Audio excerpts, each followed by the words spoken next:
क्या तुम्हारा क्या दिक्कत था?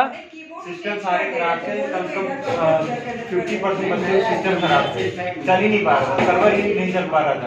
और कीबोर्ड तो एकदम ऐसे दबाव दबी नहीं रहा। और इधर वाले कितने लोग कीबोर्ड खराब था? कीबोर्ड नहीं सही था ना? सिस्टम बंद हो जाए ब्लिंक कर रहा था। पहले 9 बजे तक तो ऑन ही नहीं कर पाए, 9:45 हम को तो ऑन पेपर किया है, हैंग कर रहा है, या फिर सिस्टम हैंग कर रहा है, आके बंद कर दिया। हाँ, फिर पेपर बीच में भी पीछे बंद हुआ है। सर आप हमको टाइम ज्यादा मिलेगा, इनका हाँ इतने पर बंद होगा, हमको ठीक है बंद किया 5 बजे देखा जो। अब जब अगला एग्जाम होने वाला रहेगा बिना सिस्टम मिला कीबोर्ड सही मिले बैठना ही नहीं उसमें, क्या हम करना ही नहीं एग्जाम में सब लोग। इसी पे टिकी है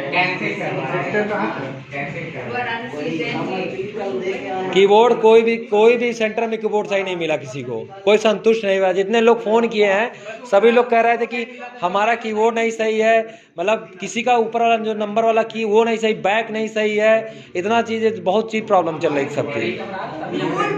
सिस्टम में खुद ही साफ करना पड़ा, एकदम ऐसा लग रहा था कि जैसे कितने सालों से चला ही ना हो। बताओ ये दिक्कत है।